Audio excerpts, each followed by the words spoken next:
From Jerusalem come pictures of the latest outrage.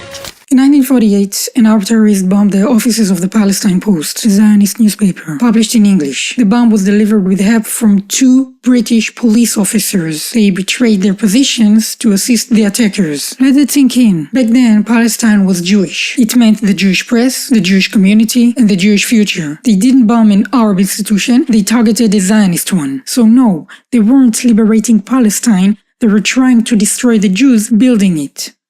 This time it's understood to be the result of a bomb placed by Arab terrorists. The offices of the Palestine Post, the Zionist daily published in English, were partly demolished and set on fire. A score of people were injured, and the flames, which spread rapidly, not only made rescue difficult, but also gave the firefighters a very tough job. The fire raged for several hours, and after it had been dealt with, the street soon had all the appearance of an evacuation.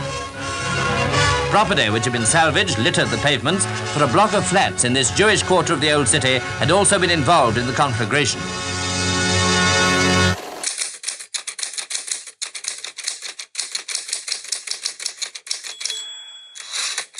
February 1st, 1948. I will never forget. It was a Sunday night, which is always slow. And I was sitting at my desk in the press room reading Moby Dick, the 4th or 5th time.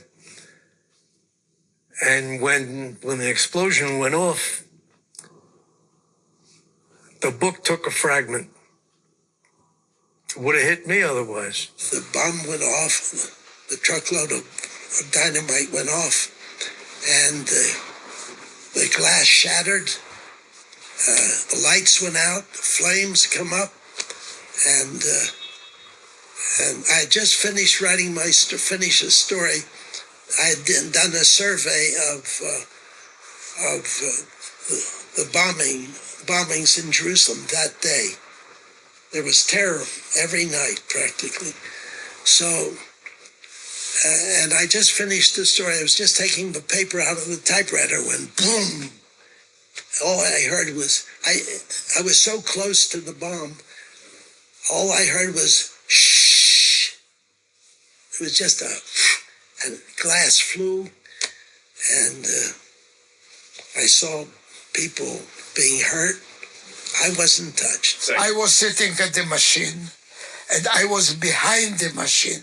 So the blow came on the machine, so I was saved. But it was dark and noisy, and you felt and bad smell and a lot of smoke. And Yerushalmi, who was working with me, fell next to me. So I pushed him to the door, and we got outside, and we were fortunate. 50 meters from us was a Hadassah point. And they treated us. They treated me on the eye. My eye this eye still hurt from that time. We went to another press. Our editor, Gershon Agron, happened to be in Tel Aviv that night. He wasn't in his office. If he had been in an office, he would have been killed. And so Ted Lurie was then the acting editor. And he published the paper, just a 1-page paper, at another press. It was only 2 sides. And the heading, of course, was just set up for this issue. I have the original. I found it later. And there's column 1 by David Courtney about the bombing.